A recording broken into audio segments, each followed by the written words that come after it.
네, 지난 시간에 우리 챕터 6에 대해서 공부를 했어요.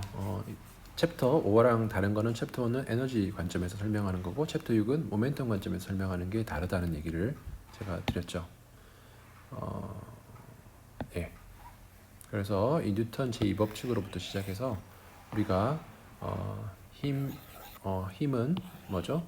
모멘텀의 시간 변화율로 표현을 하게 됐고 이제 그래서 얘가 보존되는 것을 모멘텀 컨저베이션이라고 한다라고 했습니다. 컨트롤 볼륨 설정하고 하는 얘기들 좀 드렸고요. 응력에 대해서 어떻게 디파인 하는지도 설명을 드렸습니다. 자, 그리고 이제 6-4장에서 이제 중요한 내용을 배웠는데요. 뭡니까?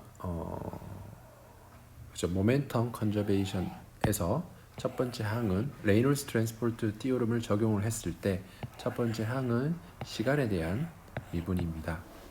그렇기 때문에 스테디 스테이트 상태에서는 얘가 무시될 수 있고 그다음에 두 번째 텀만 고려해서 생각하면 된다 하는 건데 물론 얘를 정확하게 속도 프로파일을 알고 하면은 정확하게 구할 수 있지만 컨트롤 볼륨 어널리시스라는 자체가 근사 관계예요. 근사 관계. 왜냐하면 정확하게 계산하려면 디퍼렌셜을 한 관점으로 모든 포인트에 대해서 만족하는 식을 적용해야 되겠지만 적분식이잖아요. 적분식은 전체적인 것들을 근사화해서 얻어지는 값이기 때문에 우리가 어차피 근사화해서 구하는 거기 때문에 이 식을 단순화시키는 과정을 통해서 좀 더 편하게 구해보자 하는 겁니다.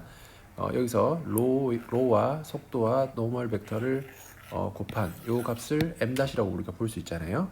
그래서 요 우리가 위에 있는 이 항을 좀 더 쉽게 어떻게 구할 수 있다? m-의 속도 평균 속도. 그래서 얘는 같은 값은 아니지만 근사한 값으로 이렇게 할 수 있다라는 거예요.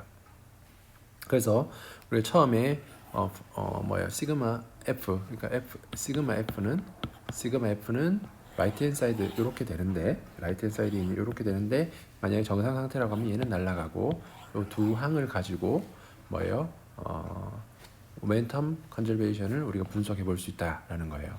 그래서 아까 방금 말씀드렸던 식이 요거잖아요.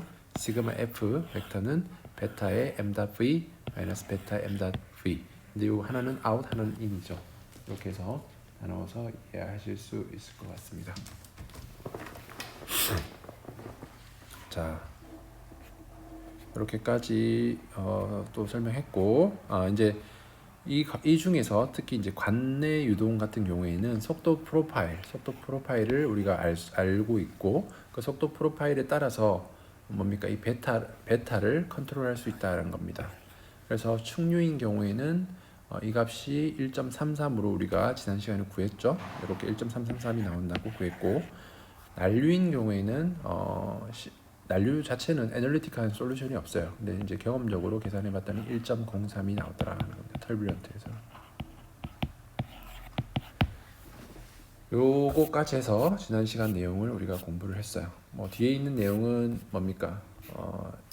매스 컨저베이션과 모멘텀 컨저베이션을 이용해서 베르누이 이퀘이션을 유도하는 과정을 한번 보여드린 겁니다. 그래서 결국 독립된 식이 아니라는 것을 설명하기 위해서 지난 시간에 그러한 내용들을 보여드렸어요. 자, 오늘은 지난 시간 내용을 이어서 가도록 하겠습니다.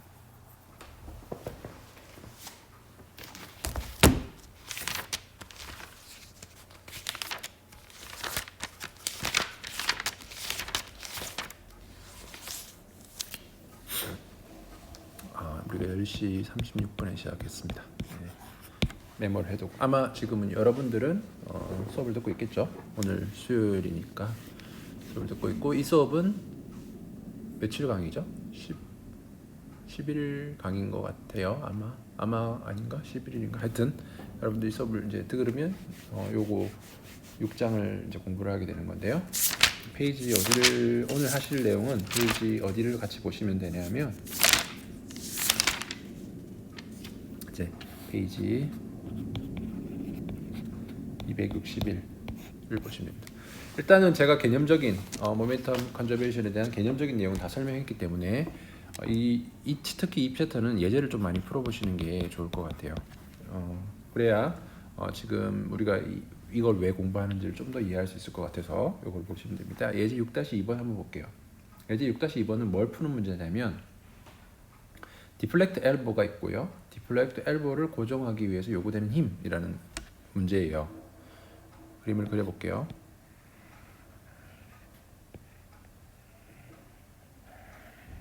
이러한 디플렉터가 있고, 물론 책이랑 제가 그림을 잘 못 그리긴 했지만 이러한 형태의 디플렉터가 있고, 유량이 왼쪽에서 들어와서 오른쪽으로 나가는 형태의 문제고요. 그리고 디플렉터가 이루는 앵글이 몇 도다? 30도라고 했고요. 그 다음에 요 높이가 첫 번째 지점과 두 번째 지점의 높이 차이가 0.3m라고 문제에서 주어져 있어요. 이러한 문제입니다. 됐죠? 자, 오케이. 간혹 제 풀이가 여러분들 책에 있는 예제 솔루션이랑 조금 다를 수도 있어요. 일단 뭐냐 하면 푸는 방식은 조금씩 다 다를 수 있는데 어쨌든 여러분들이 편하신 방법으로 취해서 공부를 하시면 될 것 같습니다. 자, x와 z축을 디파인했고, 얘를 이제 이런 문제를 푸는 거지. 컨트롤 볼륨을 디파인해야 돼요. 적분을 해야 되기 때문에 적분 어프로치이기 때문에 컨트롤 볼륨을 디파인해야 됩니다. 어떻게 디파인할 것인가? 저는 책과 동일하게 다음과 같이 컨트롤 볼륨을 설정했습니다. 이 컨트롤 볼륨을 왜 이렇게 설정했는지는 추후에 다시 한번 디스커션할 시간이 있을 것 같습니다. 이렇게 컨트롤 볼륨을 설정했어요. 자, 문제에서 주어진 조건을 또 몇 가지 적어볼까요? 문제에서 뭘 주어졌냐면 매스 플로우가 주어졌습니다. 14kg/s라고 주어져 있고요. 그리고 엘보의 단면적, 인렛 단면적 에어리어 1이 얼마라고 주어져 있냐면 113 스퀘어 센티미터라고 주어져 있어요. 그 다음에 출구의 단면적은 얼마라고 주어져 있냐면 7 스퀘어 센티미터라고 주어져 있습니다. 자, 이게 나중에 왜 쓰일지는 지금은 당장 모르시겠지만 일단은 다이아미터를 한번 에스티메이션 해보겠습니다. 이게 둥근 관이라고 생각하고 다이아미터를 계산해 보면 4a1의 파이 이렇게 계산할 수 있겠죠? 파이. 그러면 요거 계산하면 여러분들 계산기로 해보시면 0.119m가 나와요. D2는 얼마가 나오냐면 4a2 나누기 파이. 얘는 계산해 보시면 0.03m. 물론 제 계산이 잘못될 수 있으니까 한 번 더 확인해 보시기 바라고요. 이렇게 해서 구했습니다. 자, 이렇게까지 했고요. 여러분들 이제 매스 플로우와 그 다음에 플로우 레이트과의 관계는 밀도 곱하기 플로우 레이트라고 했습니다. 근데 플로우 레이트는 평균 속도 곱하기 단면적이라고 했죠. 이 관계를 갖습니다. 그러면 속도는 어떻게 구할 수 있다? 밀도의 단면적 곱하기를 한 것분의 매스 플로우. 근데 지금 요 들어오고 나가는 공간 가운데 매스가 이탈할 공간은 없죠. 그래서 질량 보존 법칙이 성립하게 됩니다. 그래서 M1닷과 M2닷 입구의 질량 유량과 출구의 질량 유량 같고, 걔를 그래서 우리가 M 닷 하나로 해서 표기할 수 있다라는 겁니다. 그게 14kg/s라는 거예요. 지금 문제는 스테디 문제입니다. 우리가 스테디 스테이트 가정을 한 거예요. 스테디 스테이트 가정을 해서 문제를 접근하고 있는 겁니다. 이렇게까지 했고, 자, 이제 한번 봅시다. 문제에서 뭘 풀려고 했냐면 첫 번째 게이지 프레셔를 구하라고 했어요. 게이지 프레셔 at the center of elbow inlet. 엘보 인렛에서의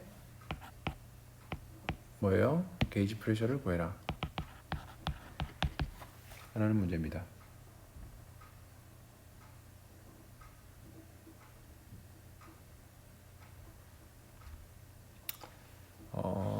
일단은 이 문제에서 제가 설명을 안 드리는 부분이 있는데 문제 조건을 보시면 어떤 조건이 있냐면 보시면 문제 같이 예제 6-2번 문제를 보세요. 두 번째 줄에 보면 The elbow discharges water into the atmosphere라고 돼 있어요. 그래서 이 출구에서 나가는 여기에서의 압력 조건이 P2 조건이 뭐예요? 대기압이라는 거예요. 첫 번째 지점의 압력은 P1이라고 할 수 있겠죠. 두 번째 지점은 대기압이다라는 조건이 주어져 있는 겁니다. 조건이 주어져 있고 그리고 또 어떤 조건이 주어져 있냐면 하나, 둘, 셋, 넷, 다섯 번째 줄에 The weight of elbow and water in it is considered to be negligible이라고 되어 있어요. 그래서 물과 엘보의 무게는 고려하지 않고 풀어라 하는 겁니다. 중력의 영향을 무시해라는 겁니다. 그죠? 그런 의미예요. 오케이. 일단 요거는 이렇게 가고 게이지 프레셔를 구하라는 거예요. 문제는. 자, 일단은 우리가 앞에 5장에서 공부했던 베르누이 이퀘이션을 가지고 압력을 구하는 방법이 지금으로서는 우리가 할 수 있는 최선의 방법인 것 같습니다. P1 플러스 2분의 1 로 V1의 제곱 플러스 로 GZ1은 P2 플러스 half의 로 V2 제곱 플러스 로 GZ2. 자, 이렇게 베르누이 이퀘이션을 쓰면 되겠죠. 물론 뭐 정확하게 이제 나중에 또 설명하겠지만 관내 저항을 무시한 거예요. 관내 저항을 무시하고 푼 거예요. 예. 자, 이렇게 해놓고 지금 문제에서 뭘 풀려냐면은 첫 번째 지점에서의 게이지 프레셔를 구하라는 겁니다. 그러면 P1 마이너스 PATM을 구하라는 거죠. 게이지 프레셔라는 건. 근데 P2가 뭐라 그랬어요? 대기압이라 그랬어요. 그럼 P1 마이너스 P2라고 해도 되겠죠. 그죠? P1 마이너스 P2는 요거 빼기 요거가 되니까 식을 정리하면 2분의 1 로의 V2 제곱 마이너스 V1 제곱 플러스 로 G Z2 마이너스 Z1 이렇게 구할 수 있겠어요.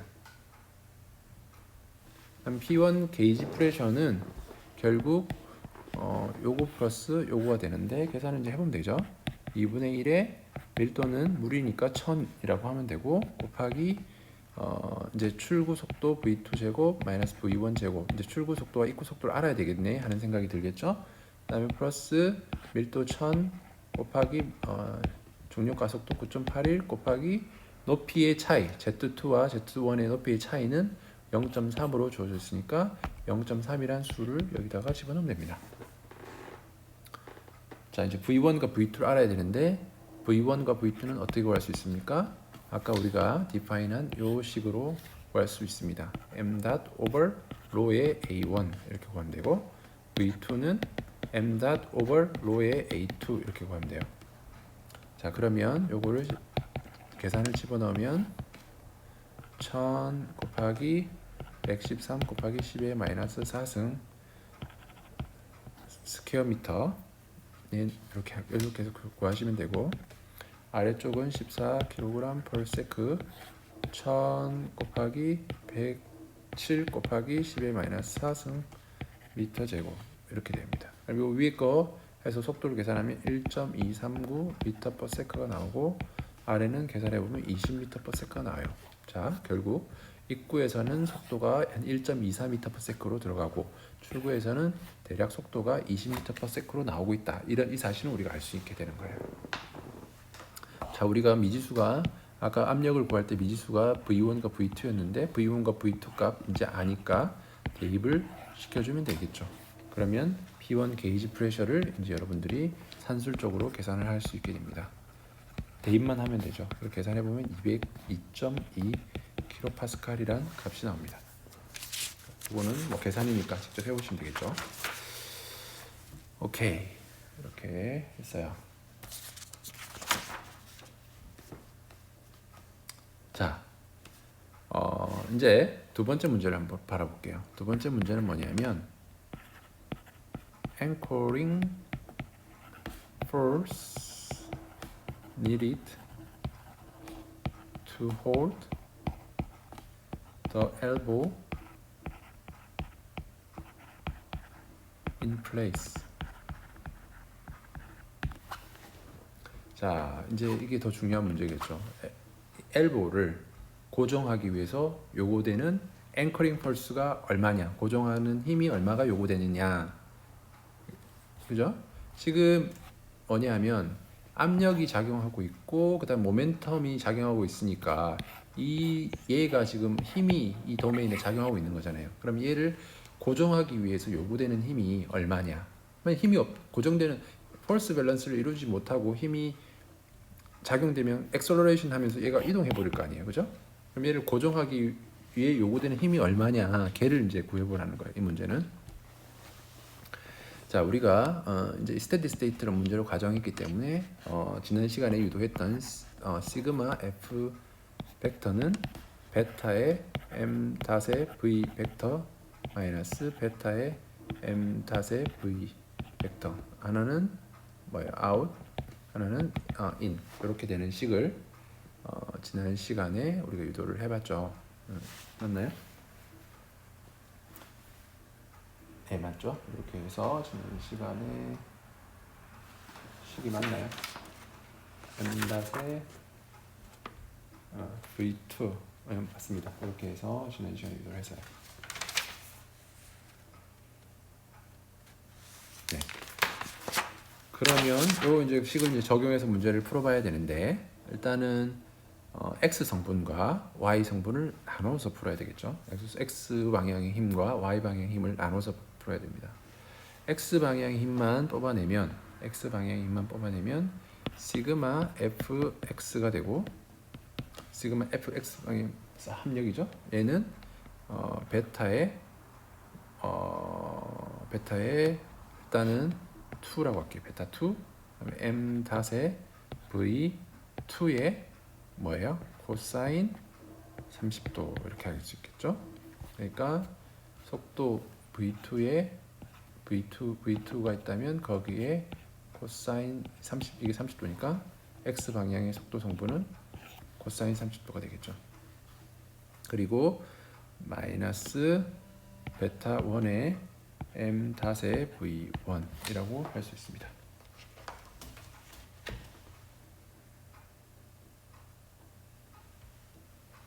오케이, 이렇게까지 했습니다. 됐나요? 오케이, 됐고, 이제 보시면 베타 2하고 베타 1을 이제 알아야 되는데, 여러분들 책에 보시면 뭐라고 되어 있냐면 베타 2와 베타 1은 뭐 난류라고 가정하고 그렇게 하라 이렇게 되어 있어요. 근데 지금 만약에 여러분들 엄밀하게 따지면 충류와 이게 난류인지 구별해서 적용하시면 돼요. 정확하게 충류와 난류를 나누는, 관내 유동에서 충류와 난류를 나누는 기준에 대해서 여러분들 8장에서 공부합니다. 8장에서 충류와 난류를 나누는 기준을 배워요. 8장에서 특히 인터널 플로우, 관내 유동에서 기준이 뭐냐면 이제 나중에 배우겠지만 레이놀드 수라는 기준을 가지고 있습니다. 레이놀드 수가 2300을 기준으로 해서 2300보다 작으면 라미나 플로우, 2300보다 크면 터뷸런트 플로우, 이렇게 보통 봐요. 그러면 이 레이놀드 수를 구해서 판단하는 게 정확하겠죠. 레이놀드 수를 그러면 구해보면 돼요.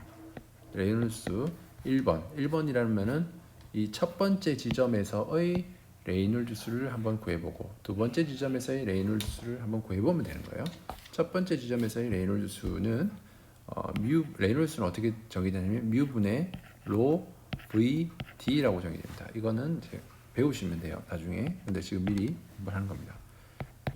그럼 뮤는 지금 물이니까 0.001 기억하고 계시죠? 그 다음에 밀도는 1000 이렇게 하시면 되죠.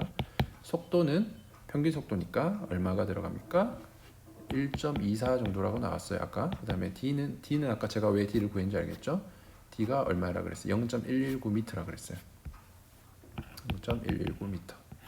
이렇게 해서 여러분들 계산해 보시면 147560이 나와요. 그리고 레이놀드 수 2는 U의 로의 V2의 D2라고 하면 되고, 1000 곱하기 20 곱하기 0.03 나누기 0.00 이렇게 해서 계산하면 되고 이것도 60만이 나와요. 결국 이 둘 다 뭐예요? 2300보다 way greater 이잖아요. 그 말은 무슨 말입니까? 지금 이 도메인이 fully turbulent 하다라고 얘기해도 무방하다는 겁니다.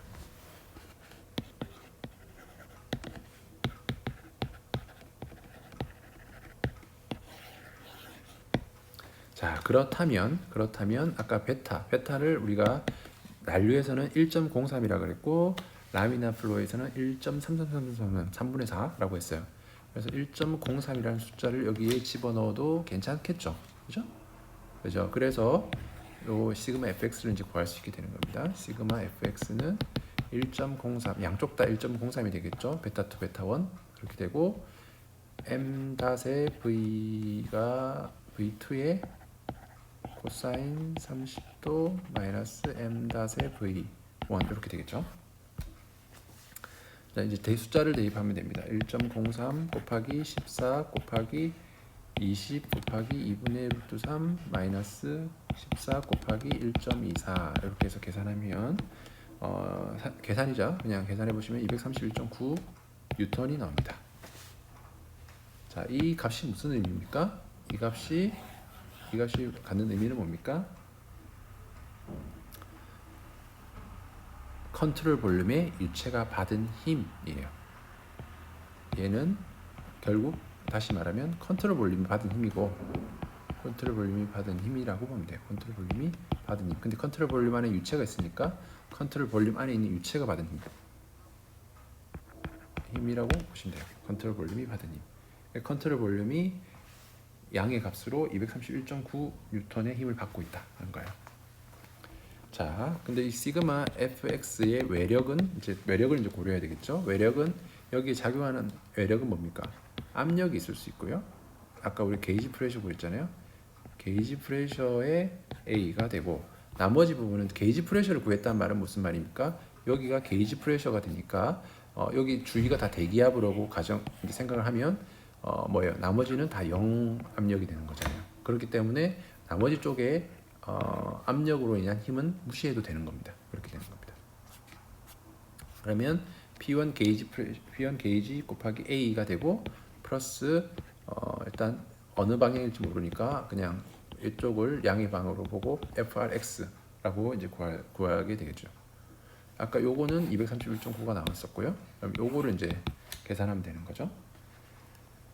계산을 해보시면 231.9는 요 부분은 202.2 곱하기 10의 3승 뉴턴이고요. 아까 뉴턴 퍼 미터 제곱이고 곱하기 뭐예요? 113 곱하기 10의 마이너스 4승 미터 제곱이 되겠죠. 플러스 FRX가 돼요. 자, 이거 계산해 보시면 요 값이 284.9가 나와요. 결과적으로 FRX는 얼마가 된다? 마이너스 2053 뉴턴이 된다. 그래서 다시 말하면 자, 요 지금 컨트롤 볼륨에 힘이 작용하고 있는데 지금 힘이 작용하고 있는데 압력의 힘이 작용했고 그다음 모멘텀이 작용했는데 이것을 버티기 위해서는 최소한 반대 방향으로 그러니까 x를 기준으로 이렇게 했다면 그 반대 방향으로 얼마만큼의 힘이 요구된다? 2053 뉴턴의 만큼의 힘이 요구된다라는 겁니다. 그렇죠? 자, 그러면 시그마 FZ도 이제 구해야 되겠죠. 시그마 FZ는 베타 2의 이제 Z 방향 힘만 고려하는 거예요. M 닷의 V의 사인 30도가 되는 거고 입구 쪽에서는 X 방향 성분밖에 없잖아요. 그러니까 마이너스 0이 되는 겁니다. 그러면은 계산을 하시면 1.03 똑같고 곱하기 14 곱하기 2분의 1 곱하기 20 이렇게 해서 계산하시면 되고 144.2 뉴턴이 나와요. 그래서 144.2 뉴턴만큼 뭐예요? 이것도 FRZ라고 보면 되겠죠. 이쪽 방향으로 발력이 있어야 얘를 버틸 수 있다라는 겁니다. 얘가 움직이지 않고 버틸 수 있다라는 겁니다. 오케이, 이렇게 해서 앵커링 하기 위해서 요구되는 힘을 이제 구한 건데, 자 여기서 여러 가지 가정들이 들어가 있었기 때문에 그것들을 조금 더 설명하겠습니다. 일단 문제는 다 풀었고요. 여기 관련된 문제는 다 풀었는데 조금만 더 코멘트를 하자면, 자 여기서 첫 번째 문제에서 우리가 뭘 생각했냐면 컨트롤 볼륨을 어떻게 잡았는지 한번 생각해 봅시다. 컨트롤 볼륨 여기면 잡는 건 합리적인 것 같고 합리적인 것 같아요. 근데 컨트롤 볼륨을 유체 안쪽을 잡을 수 있지 않을까? 이런 생각도 해볼 수 있을 것 같아요. 유체 안쪽을 잡을 수 있지 않을까? 물론 잡아도 됩니다. 잡아도 되는데, 결론적으로 얘기하면 잡아도 되는데, 그랬을 경우에 어려움을 한번 생각해 봐야 돼요. 뭐 어떤 어려움이 있냐? 그랬을 경우에 요 내부의 압력이 그럼 대기압이라고 볼 수 있느냐 하는 거예요. 여기 외부의 압력은 대기압이라고 볼 수 없죠. 왜냐하면 P1에서 P2의 압력이 있는데 그 사이에 어떤 압력이 될 가능성이 높지, 이 주위가 다 요 안에가 다 대기압이라고 할 수는 없어요. 실제로도 그렇지 않고요. 그렇기 때문에 대기압이라고 볼 수 있는 영역을 잡으려고 일부러 그 관의 바깥쪽을 컨트롤 볼륨으로 잡은 거예요. 그렇게 함으로써 여기가 PATM이니까 P1 PATM 하면 게이지 프레셔가 되면서 요건 다 무시가 돼버린 거죠. 주위의 압력을. 네, 그렇게 해서 좀 그러니까 컨트롤 볼륨을 어떻게 잡느냐에 따라서 문제가 훨씬 더 수월해진다 하는 것을 확인한 겁니다. 자, 첫 번째로는 뭐예요? 컨트롤 볼륨의 벽면을 바깥쪽으로 일부러 잡았다는 겁니다. 왜 그랬는지는 아까 설명을 드렸죠. 자, 두 번째. 자, 우리가 게이지 프레셔 푸는 문제에 있어서요. 아까 물론 잠깐 설명을 하긴 했는데 요 식을 썼어요. 이 식이 뭐예요? 베르누이 이퀘이션이라고 했어요. 베르누이 이퀘이션의 가장 큰 리미테이션이 뭐다? 점성 용량을 설명할 수 없다라는 겁니다. 실제로 여기서 유체가 왼쪽에서 오른쪽으로 이렇게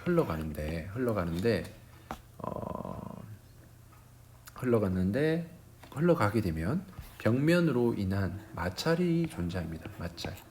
그러니까 유체가 에너지를 소실하게 되는 거예요. 그렇게 소실하게 되는 에너지를 고려해야 되는데 그 에너지를 고려하지 않은 거예요. 그렇기 때문에 실제로는 어떻겠습니까? 실제로는 P1, 지금 우리가 구한 P1, P2의 차이보다 이 P1, P2의 차이가 더 커지게 될 거예요. 무슨 말인지 아시겠어요? 마찰력이 존재하면 P1, P2 간의 압력 차이가 더 커지게 됩니다. 실제로는. 어쨌든 우리가 지금 이 문제에 있어서 베르누이 이퀘이션을 적용했다는 것이 하나의 문제의 에러를 줄 수 있는 요소가 될 수 있다라는 겁니다. 세 번째. 자, 지금 중력 지금 Z 요거를 계산할 때요. 뭘 고려하지 않았어요? 그냥 얘를 퉁쳐서 반력으로 봤지만 엄밀하게 구하려면 여기 플러스 뭐예요? 중력의 요소를 같이 고려해줘야 돼요. 네, 중력 성분을 고려해줘야 됩니다. 그죠? 그래서 예를 들면 엘보우와 워터의 웨이트를 고려하게 되면 이 문제의 정확도가 좀 더 높아질 수 있다. 실제로 앵커에 요구되는 힘을 좀 더 정확하게 계산할 수 있게 된다는 겁니다. 이게 지금 무시됐다 하는 것이 이 문제의 한계라고 볼 수 있습니다. 괜찮습니까? 이제 문제 한 개 한번 풀어봤는데, 한 개 푸는데 30분이 걸리네요. 일단 이렇게까지 해서 이 문제는 마무리하고 다음 문제 풀기 전에 잠깐 끊었다 가겠습니다. 네, 두 번째 문제로는 예제 6-14번을 좀 풀어보겠습니다.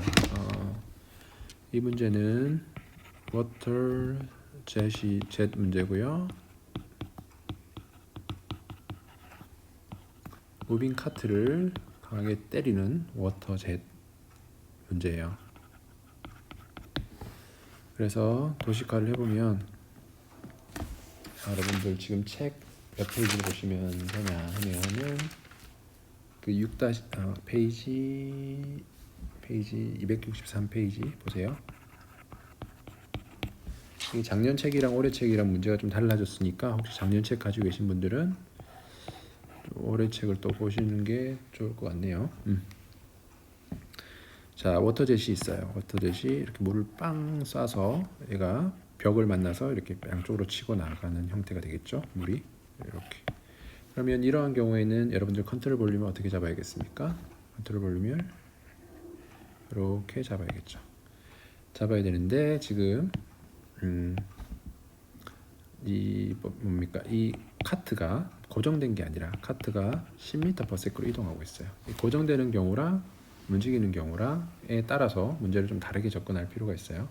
지금 일단 움직이는 경우에 대한 문제예요. 이 문제는 컨트롤 볼륨 이렇게 잡았고, 자, 유량이 여기로 들어오고 유량이 이렇게 나가는 경우겠죠. 오케이. 주어진 조건 한번 봅시다. 문제에서 레스 플로우는 30kg/s 어디서? 여기서 30kg/s로 매스 플로우가 젯을 통해서 나가고 있어요. 나가고 있고, 그리고 젯의 속도는 35m/s라고 되어 있어요. 문제에서 젯의 속도는 35m/s라고 되어 있어요. 자, 35m/s인데 실제 여기 카트가 10m/s로 움직이면은 우리가 지금 생각한 컨트롤 볼륨이 어떻게 됩니까? 고정을 시켜버리면 어떻게 되겠어요? 얘가 쭉 이동하면서 컨트롤 볼륨이 이렇게 되는데 요 만나는 요 면이 계속해서 이동이 가버리겠죠. 그러니까 컨트롤 볼륨과 뭡니까? 컨트롤 볼륨과 유체가 이렇게 벽면을 부딪히는 것과 분리가 돼버리는 현상이 벌어지겠죠. 그렇다면 이런 문제를 어떻게 풀어야 되냐면 컨트롤 볼륨이 움직인다고 봐야 돼요. 움직인다. 어떻게 움직인다고 디파인하는 게 가장 좋겠습니까? 카트와 동일한 속도로 컨트롤 볼륨이 움직인다라고 생각하면 돼요. 그랬을 경우에 어떻습니까? 실제로 여기로 들어오는 속도가 어떻게 되겠어요? 35m/s로 젯을 쏘는데 10m/s로 간다면 여기서 경험하는 속도는 25m/s가 되겠죠. 그죠? 그렇게 되면 실제로 여기 매스 플로우가 32kg/s였는데 실제로 여기 들어오는 양은 어떻게 됩니까? 35분의 30 이렇게 하지 말고 이렇게 해보죠. 자,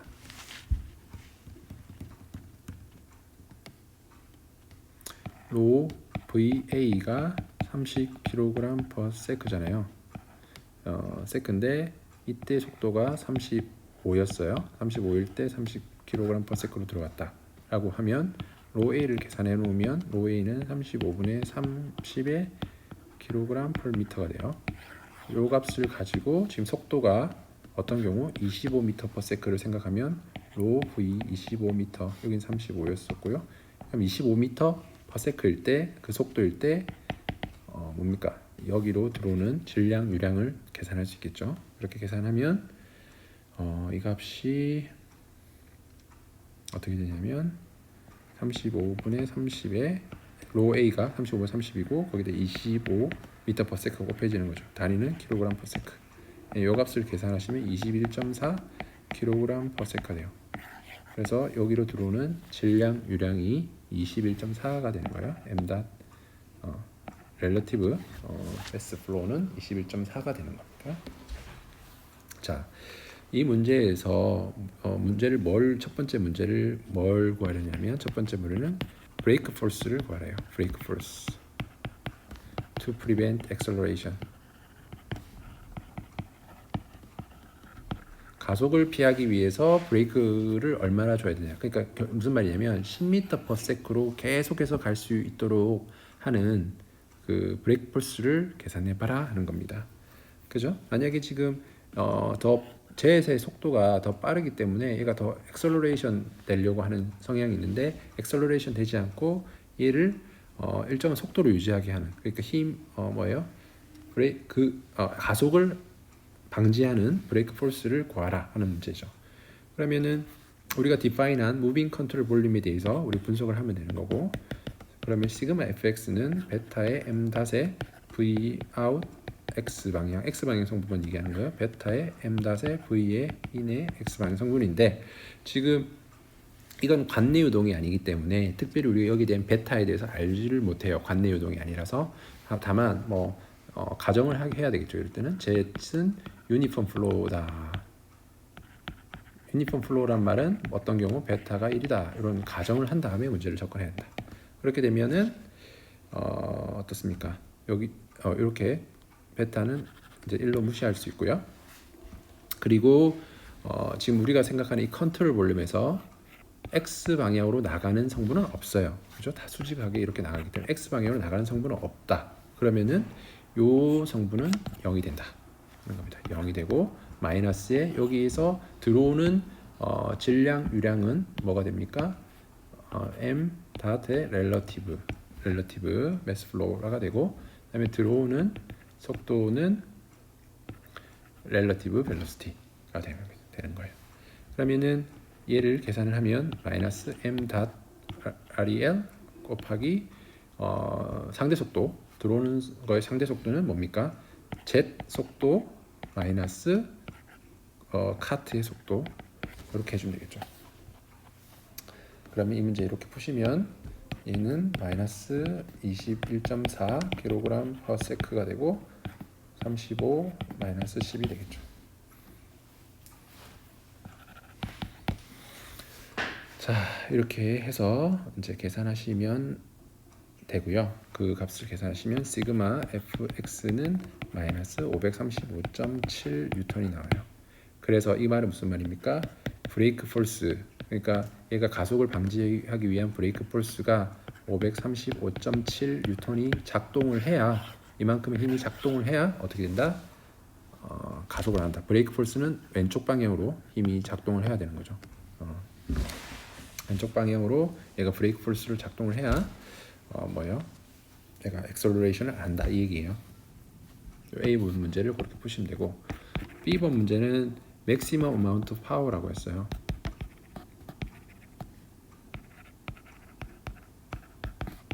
그러니까 브레이크가 브레이크의 회생 제동력이라고 하죠. 자동차에서 브레이크가 제동하고 있는 이 에너지를 가지고 모든 에너지를 파워로 우리가 저장을 한다면 얼마만큼의 파워를 생성할 수 있느냐 하는 거예요. W 닷은 어떻게 구합니까? W는 FS인데 시간에 대해서 나눈 거니까 FV가 되죠. 그래서 브레이크로 인해서 생성되는 힘의 카트의 속도를 곱하면 되는 거죠. 그러면 마이너스 5.357 킬로와트가 되는 거겠죠. 이때는 플러스라고 해야 되겠죠. 포지티브로 생성된 일의 양이니까 이렇게 해야 됩니다. 네, 그리고 마지막으로 C번 문제는 뭐냐면 만약에 카트의 무게가 매스가 400kg이고 카트가 400kg이고 브레이크가 망가졌어요. 브레이크가 망가진 경우에 가속도를 구하라 하는 문제예요. 자, 브레이크가 망가졌다는 말은 브레이크로 인해서 이만큼의 힘을 가지고 제동을 하는데, 브레이크가 망가졌다는 거는 이만큼의 힘을 생성을 못 한다는 거잖아요. 제동을 못 한다는 거잖아요. 그 말은 그만큼으로 차가 이렇게 직진하려고 하는 힘을 계속 가지고 있다 하는 거가 되기 때문에 F는 MA라고 하면 되고, 여기서 M은 카트의 매스의 액셀러레이션을 곱하면 그 힘이 브레이크가 되지 못한 그 에너지는 그 에너지가 아니라 그 힘은 여기다가 적용할 수 있게 됩니다. 535.8이 되고 카트의 매스는 400kg이 되는 거고, 그때의 액셀러레이션은 1.34 m/s 제곱이 됩니다. 그렇게 해서 이 문제를 그렇게 해서 풀어보시면 됩니다. 됐고, 자, 여기서 한 문제만 더 풀어보죠. 네, 이제 세 번째 문제 풀어볼게요. 이제 6-5번 페이지 265 페이지를 살펴보겠습니다. 오케이. 이 문제를 좀 볼게요. 자, 윈드 터바인 문제고요. 윈드 터바인 문제고 이렇게 회전하고 있는데 결국 들어오는 유체와 들어오는 유체의 운동 에너지에 의해서 터바인을 돌리는 그런 시스템인 거예요. 이렇게 시스템을 이렇게 그려볼게요. 시스템이 아니라 지금 컨트롤 볼륨을 이렇게 디파인 하겠다는 겁니다. 컨트롤 볼륨을 이렇게 디파인했다. 여기서 요 라인은 스트림 라인으로 정의를 했습니다. 왜 이렇게 정의를 했냐? 이렇게 정의를 했을 때 매스가 들어오는 양과 나가는 양이 스트림 라인 안에서는 같으니까, 그죠? 스트림 라인을 거슬러서 유량이 나갈 수가 없잖아요. 그래서 이렇게 스트림 라인을 기준으로 해서 컨트롤 볼륨을 디파인했다 라는 겁니다. 그리고 지금 열려 있는 상태이기 때문에 여기도 대기압이라고 볼 수 있고 오른쪽도 대기압이라고 볼 수 있어요. 양쪽 다 대기압이라고 볼 수 있는 그런 문제입니다. 자, 이렇게 컨트롤 볼륨을 잡아놓고 이 문제를 푸는 거예요. 윈드 터바인의 윈드 로딩과 파워 제너레이션은 얘기인데, 자, 일단 봅시다. 문제에서 주어진 조건을 볼게요. 입구 쪽에 속도 조건이 주어졌는데 11km/h라고 돼 있어요. 그러니까 블레이드에 들어오는 속도가 대략 11km/h라고 돼 있어요.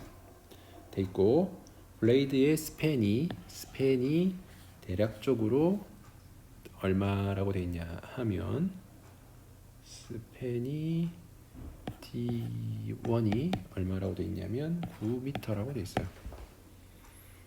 자, 이렇게 돼 있고 속도 주어져 있고 다이아미터가 주어져 있으면 매스 플로우를 계산할 수 있어요. 매스 플로우는 로 1에 V1에 에어리어 1 이렇게 해서 계산할 수 있습니다. 밀도는 여기서 1.22kg/m 삼승으로 문제에서 주어져 있으니까 그걸 써야 되고, 물론 안 주어져 있으면 1.2라고 기억하셨다고 쓰시면 되고, 속도는 11km/h라고 되어 있으니까 그걸 가지고 m/s 단위로 표현하면 3.056 m/s가 되죠. 여기다가 3.056 m/s 하면 되고, 면적은 4분의 바이 9의 제곱 이렇게 하면 요 값을 계산하면 매스 플로우를 계산할 수 있겠죠. 매스 플로우가 237.2kg/s가 됩니다.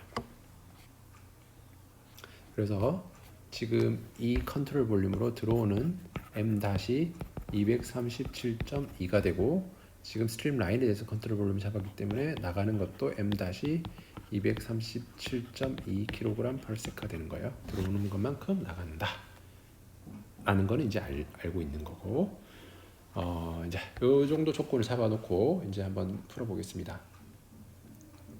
자, 이 11km/h인 11km/h로 윈드 스피드가 부는 경우에 터바인이 0.4kW의 전기적인 파워를 생산한다 라고 되어 있죠. 그죠?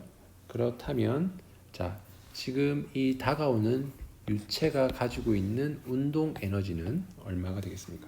그게 그 운동 에너지가 얘의 동력이 되겠죠. 걔는 W.max, 얘가 터바인이 받을 수 있는 가장 최대한의 그 파워가 되는 거고, 이 값은 m 곱하기 뭐가 됩니까? 2분의 v 제곱이 됩니다. v1의 제곱. 이게 지금 최대가 되는 거고요. 자, 이 터바인에 대한 터바인의 파워는 이때 11km/h로 들어올 때 터바인이 생산하는 파워는 0.4kW라고 했어요. 그렇다면 첫 번째 문제는 뭘 물어보냐면 The efficiency of wind turbine generate unit이라고 되어 있죠. 윈드 터바인이 가지고 있는 효율이 얼마냐 하는 문제예요. 그러면 에타는 W turbine over W max가 되겠죠. max. 요거를 이제 계산하면 되는데 얘는 2분의 속도 질량 유량이 237.2가 되고 곱하기 속도가 3.056 제곱이 되고요. 네, 그렇게 되고 네, 이렇게 됩니다. 오케이. 이렇게 되고 이것분에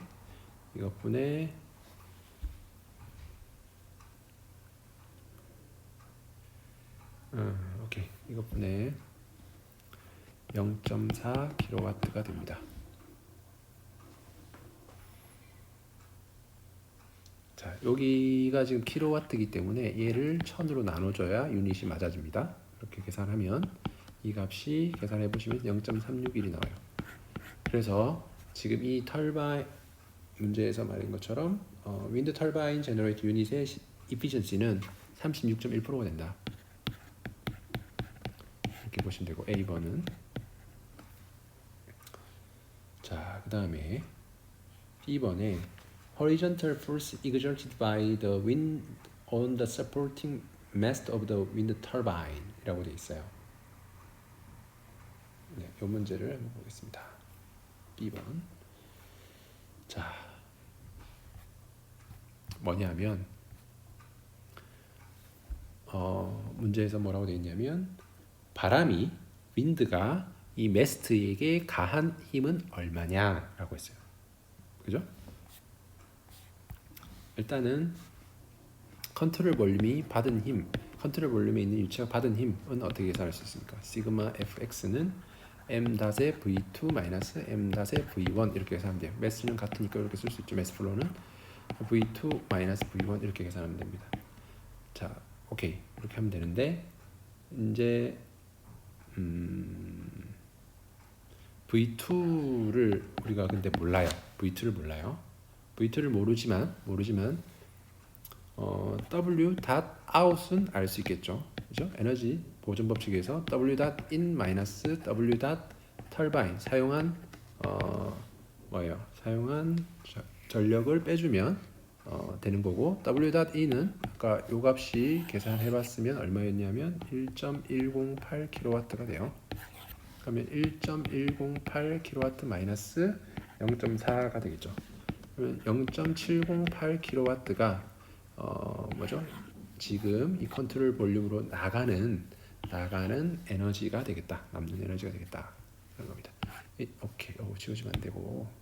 자, 이렇게 됐을 때 W out이 이제 압력의 변화, 입구와 출구의 압력의 변화가 없으니까 운동 에너지로 다 전환됐다고 생각하면 2분의 1의 m 닷의 v2의 제곱이 되는 거고 m 닷은 주어진 값이 있으니까 v2 제곱은 결국 0.708 곱하기 10의 3승 오버 2분의 1에 237.2 이렇게 계산하면 되고 값을 계산해보면 5.696이 나와요.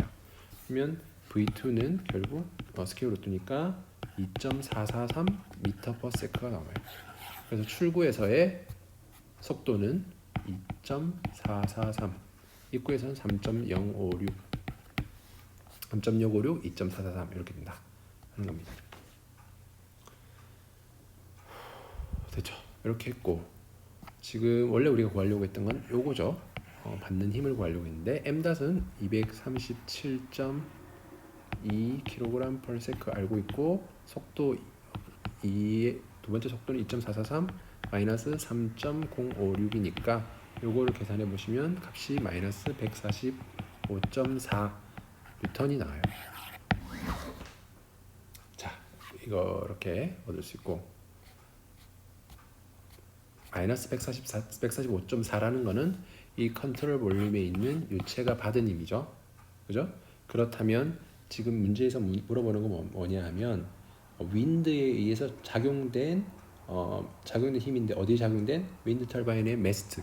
이 매스트에 작용된 힘을 계산해 봐라 라고 하면 어떻게 됩니까? 지금 유체가 받은 힘은 얼마라고 했어요? 마이너스 145.4니까 유체가 그 매스트에 가한 힘은 얼마가 된다? 145.4 뉴턴이라고 볼 수 있는 겁니다. 유체가 매스트에 가한 힘은 145.4 뉴턴이 된다. 라고 보시면 돼요. 이렇게 해서 문제를 풀어보시면 됩니다. 그 다음에 뭐 이렇게 하시면 되고, 뭐 22km 속도를 2배로 늘렸을 때 어떻게 되는지 이거는 한번 여러분 직접 해보시면 될 것 같습니다. 이렇게까지 하시면 여러분들 챕터 6-4 내용을 마무리를 한 거예요. 이렇게까지 해서 문제 3개를 한번 풀어봤습니다. 한번 연습 문제도 제가 이제 알려드릴 테니까, 챕터 좀 있으면 이제 과제로 올려드릴 테니까 그 문제들 좀 풀어보시면 됩니다. 일단 여기서 잠깐 끊었다 가겠습니다. 자, 이제 6-5장 내용을 하면 오늘 수업 마무리할 수 있을 것 같아요. 6-5장은 좀 편하게 들으시면 될 것 같아요. 왜냐하면 여러분들 고등학교 때 다 배운 내용이기 때문에 리뷰하는 차원에서 공부하는 거니까 크게 부담 갖지 말고 들으시면 될 것 같습니다.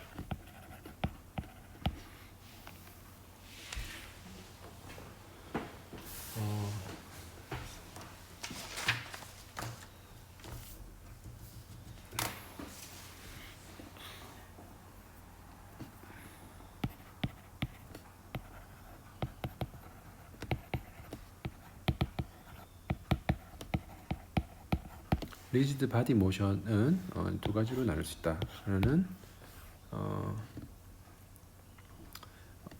트랜슬레이션, 하나는 로테이션. 두 가지로 나눌 수가 있고요. 트랜슬레이션은 리니어 모멘텀 이퀘이션에 연결되는 거고, 로테이션은 앵귤러 모멘텀 컨저베이션에 연결되는 거죠. 자, 이 회전에서 각 속도라고 하면 오메가는 어떻게 계산됩니까? d 세타의 dt로 계산이 되죠.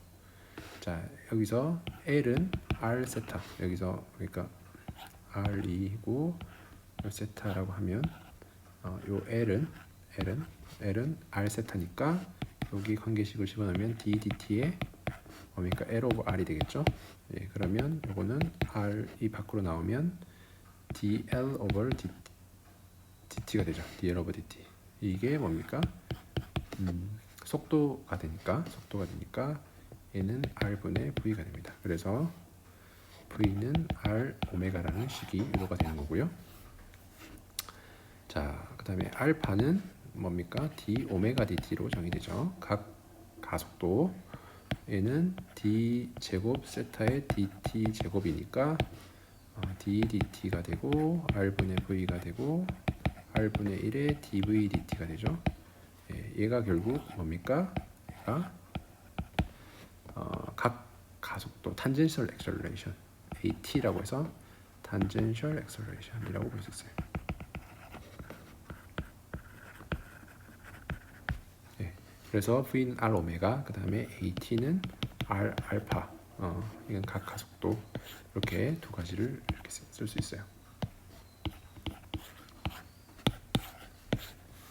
됐죠? 자, 회전하는 영향의 크기를 나타내는 것을 우리는 뭐라고 부릅니까? 모멘트 아니면 토크라고 해요. 모멘트 or 토크라고 하죠. or torque. 그죠? 자, 모멘트는 어떻게 결정이 됩니까? 탄젠셜한 힘에다가 R을 곱한 양이 됩니다. 그죠? 그러면 얘가 매스를 가지고 있으면 R의 MAT가 되겠죠. 그죠? MAT. 그래서 이렇게 쓰고 나면 이 AT는 여기 알파라고 했으니까 얘를 곱하면 MR 제곱 알파라고 볼 수 있어요. 모멘트는 MR 제곱 알파. 얘를 모멘트를 계산한다고 생각하면 R 제곱 알파의 DM이라고 또 볼 수 있는 거예요. 그죠?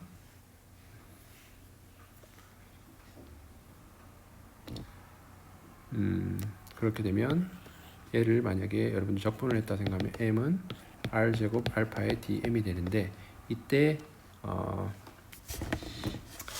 얘를 R 제곱 DM 알파로 이렇게 나누어서 쓰면 알파 컨스턴트 이렇게 나올 수 있죠. 이렇게 되는 경우에 얘를 I라고 보는 거죠.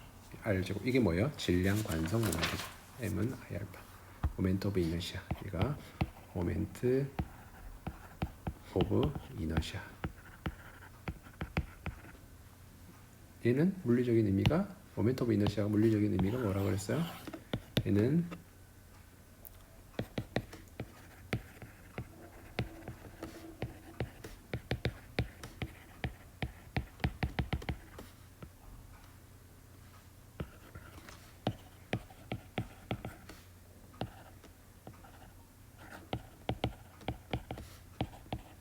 로테이션에 대해서 바디의 관성을 측정하는 양이 로테이션이었어요. 그래서 지난 시간에도 설명했던 것처럼 모멘트는 I 알파로 계산을 하고 얘는 결국 로테이션에 대한 얘기죠. 로테이션에 대한 얘기.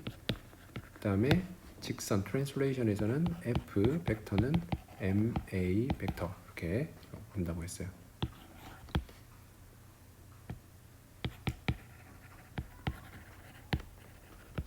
그래서 얘를 M 벡터를 D에 DT에 I 오메가 벡터라고 쓰면 이게 여기 들어가는 얘가 뭐라고 그랬습니까? 얘가 앵귤러 모멘텀이라고 했죠. 앵귤러 모멘텀.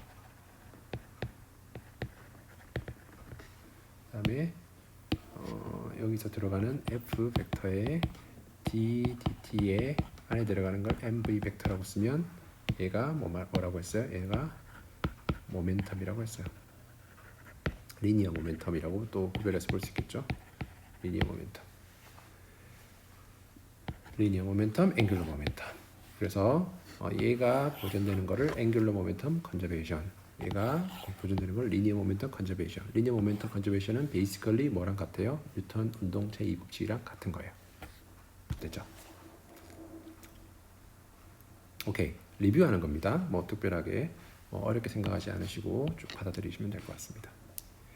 Angular velocity.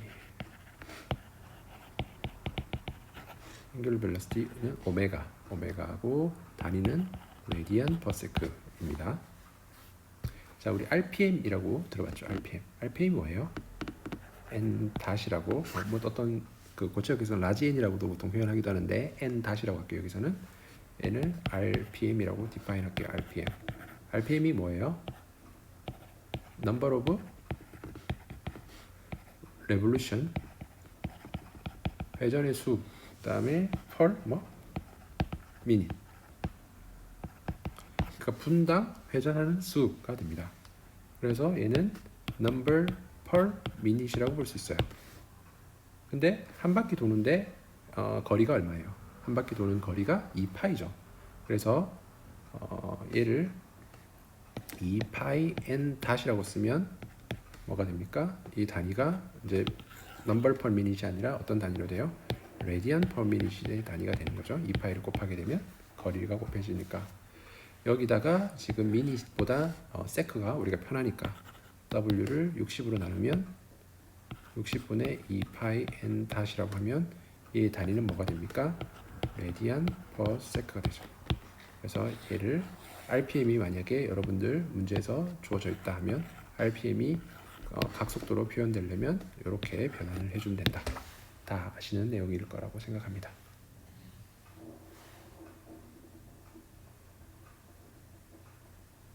됐죠? 오케이.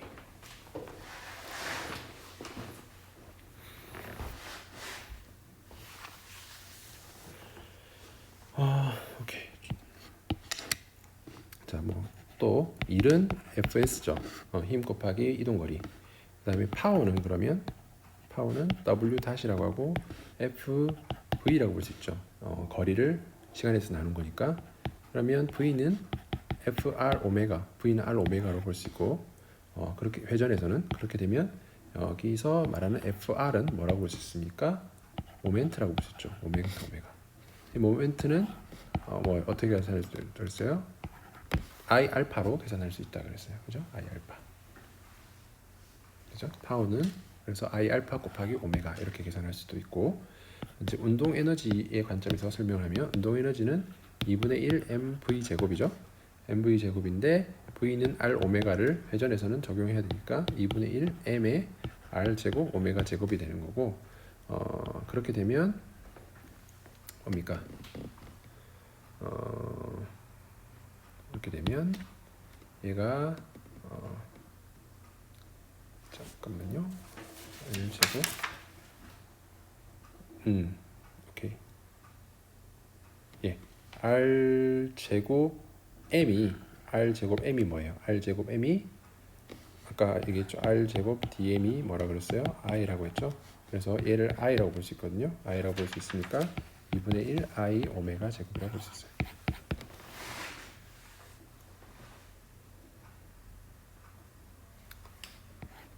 이렇게 해서 여러분들이 이 식을 이제 유도할 수 있습니다. 카이네틱 에너지, 운동 에너지, 회전하는 물체에 대한 운동 에너지는 다음과 같이 계산할 수 있고, 트랜슬레이션 되는 물체의 운동 에너지 이렇게 계산할 수 있고, 두 개가 회전되는 트랜슬레이션, 얘는 로테이션 이렇게 나눠서 이해하시면 됩니다. 오케이.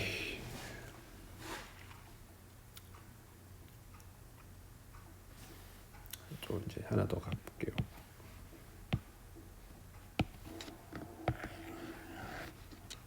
자, 가속도, 회전하는 물체의 가속도는 두 가지 성분이 있을 수 있죠.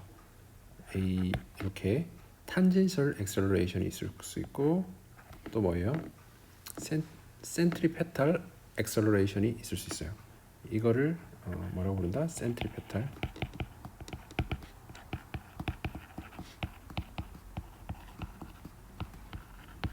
그다음에 이거는 뭐라고요? 얘를 탄젠셜 액셀러레이션. 스펠링이 뭐 빠졌나요? 탄젠셜 액셀러레이션, 센트리페탈 액셀러레이션. 그래서 구심 가속도라고도 하죠. 구심 가속도. A, R 벡터, N은 T 벡터. 이 두 개를 합쳐서 이제 회전에서의 가속도를 우리가 생각을 하는 거죠. 그죠? 오케이. 그래서 회전에서는 뭐 다 하시는 얘기지만 회전에서는 방향만 바뀌어도 뭐예요? 속도가 일정하더라도 가속도가 있는 거죠. 구심 가속도가 있기 때문에, 그죠? 구심 가속도가 있기 때문에 회전에서는 뭐예요?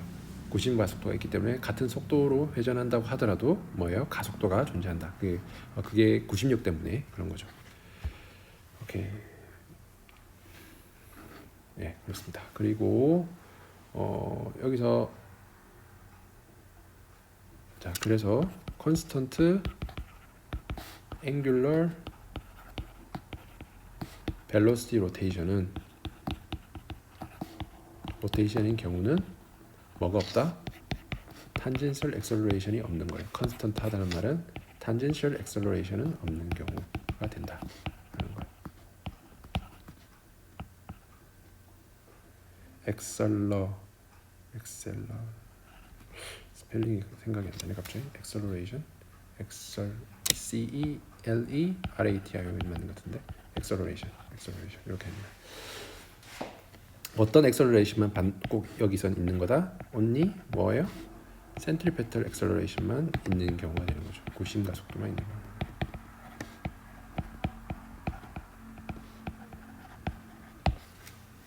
자, 하지만 이 센트리페탈 폴스만 있는 경우에는 뭐가 없다? 토크가 없다. 왜냐하면 센트리페탈 액셀러레이션은 토크를 생성하지 않는다. 왜냐하면 반경 방향과 모멘트는 R 곱하기 F잖아요. R 곱하기 F인데 이 R과 F가 수직한 경우에만 모멘트가 생성이 되는데 지금 이 센트리페탈 액셀러레이션 경우에는 힘의 방향이 반경 방향과 일치를 해버리잖아요.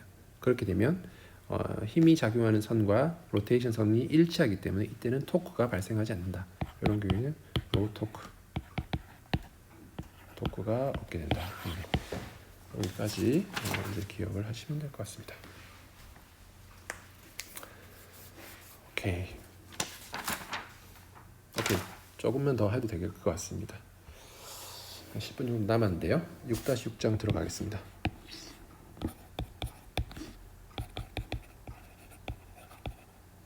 Angular Momentum Equation. 자, 이렇게 위에 있는 내용을 이제 다 한번 기억을 되살려 보시면 될 것 같고, 이제 Angular Momentum Equation을 가지고 이제 얘기를 해볼게요. RTT로부터 시작합니다. RTT, Reynolds Transport Theorem. 다 가져와 봅시다. dBSYSdt는 d over dt의 적분해서 베타, 이제 외우실 때도 됐어요. 그죠? 베타로의 dB 플러스 컨트롤 서피스의 베타로의 v 벡터의 n 벡터의 dA. 여기서는 렐러티브 벨로시티로 될 수도 있고, 아니면 뭐 픽스드 컨트롤 볼륨에서는 얘를 상대 속도를 무시하고 풀어도 되죠. 자, 여기서 베타는 dB over dm으로 이제 계산하면 된다고 했고, 앵귤러 모멘텀 컨저베이션에서는 이제 h 벡터라고 얘기를 하고 r 곱하기 mv 벡터 이렇게 됩니다. r 벡터죠. r 벡터, mv 벡터. 오케이. h는 r의 벡터의 mv 벡터.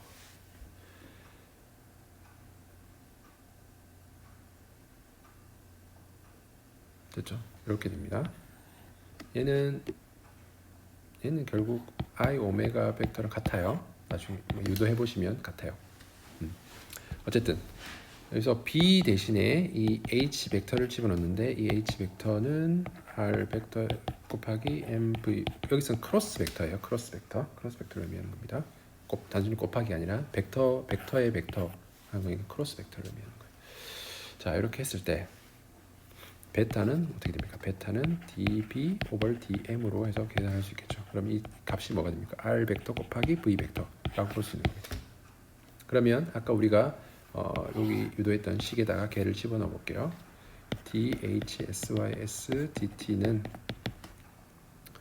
벡터, 얘는 ddt의 로의 r 벡터 곱하기 v 벡터 dB 플러스 적분해서 이건 컨트롤 볼륨, 컨트롤 서피스 r 벡터 곱하기 v 벡터, 그다음에 v r n의 dA. 얘가 뭐가 된다? 시그마 m 벡터가 된다. 라는 겁니다. 됐죠? 네, 이렇게 해서 레놀스 트랜스포트 티어럼을 적용했다. 라는 겁니다. 똑같아요. 똑같은데 이제는 앵귤러 모멘텀 컨저베이션의 그 식을 레이놀스 트랜스포트 티어럼을 적용했다라는 겁니다. 자, 우리가 픽스드 컨트롤 볼륨을 생각한다라고 생각하면 VR 벡터가 V랑 같다, 앱솔루트 벨로시티랑 같다라고 볼 수 있고, 그리고 그렇게 된 경우에 여기에 있는 VR이 뭐가 된다? V 벡터라고 생각하면 되고요. 만약에 여러분들이 스테디 케이스를 고려한다 하면 어떻게 됩니까? 얘가 뭐예요? 언스테디 텀이라고 했죠? 언스테디 텀, 비정상 상태일 때의 텀. 그래서 얘가 스테디인 경우에는 얘가 날아가는 게 되는 겁니다. 그러면 시그마 m 벡터는 뭐가 된다? r 벡터의 곱하기 v 벡터의 로의 vr 벡터 닷 n 벡터 da로 여러분들이 식을 유도할 수 있다라는 겁니다. 됐죠? 오케이. 이렇게까지 이제 유도한 식이 어디죠? 이 식이 여러분들 책의 6-49번식이네요. 6-49번식. 스테디 플로우에서는 이렇게 된다. 6-49번식. 책을 따라서 쭉 따라가고 있으니까 책도 꼭 같이 보시면서 공부를 하시면 될 것 같고요. 오케이. 이런 경우에 이제 approximated 폼은, 근사된 폼은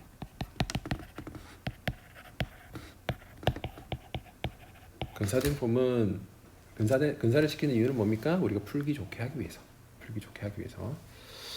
자, 왜냐하면 이렇게 적분을 다 하려면 어렵잖아요. 풀기가 어렵기 때문에 컨트롤 서피스를 따라가면 다 적분하니까 어려워요. 어렵기 때문에 근사적인 방법을 쓰는데 이걸 근사화시키면 아까 우리가 리니어 모멘텀 이퀘이션 할 때는 똑같아요. 그것처럼 근사화를 시키면 얘가 DDT 지금 언스테디인 경우까지 고려해서 얘기를 하는 거예요. CB의 R 벡터의 V 벡터의 DB가 되고 플러스 이때는 요 부분을 적분한 게 뭐였어요? 요 부분을 적분한다면 얘가 M 닷이라고 볼 수 있죠. M 닷. 그 M 닷에다가 R 벡터 곱하기 V 벡터. 근사라고 하니까. 그래서 얘를 아웃이라고 하고 R 벡터 크로스 M 닷의 V 벡터 이렇게 쓸 수 있다. 마이너스 시그마 인의 R 벡터의 크로스 M 닷의 V 벡터 이렇게 쓸 수 있다 그런 겁니다. 이 식이 여러분들 책에 6-50번 식이 돼요. 오케이. 이런 경우를 보통 어떻게 적용하냐 하면 뭐가 있을까요? 오케이.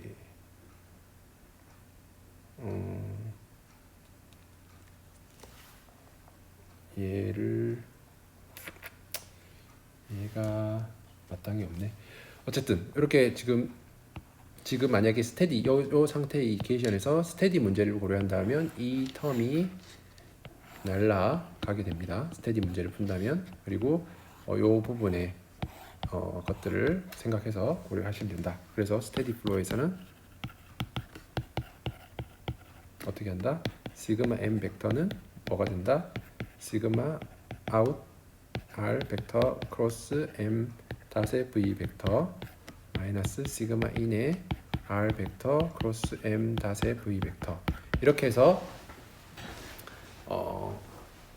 앵귤러 모멘텀을 여러분들이 밸런스를 이용해서 모멘트가 얼마 걸리는지 이런 것들을 여러분들이 분석을 할 수 있게 된다 하는 겁니다. 회전 문제에서는 이런 방식을 쓰면 이제 된다 하는 거고 뭐 그렇습니다.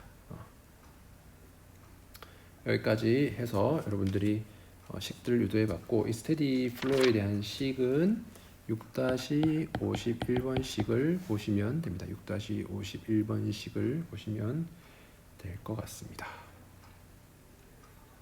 똑같죠? 기억을 해보시면 시그마 F 벡터는 리니어 모멘텀에서 어떻게 됐어요? 뭐였습니까?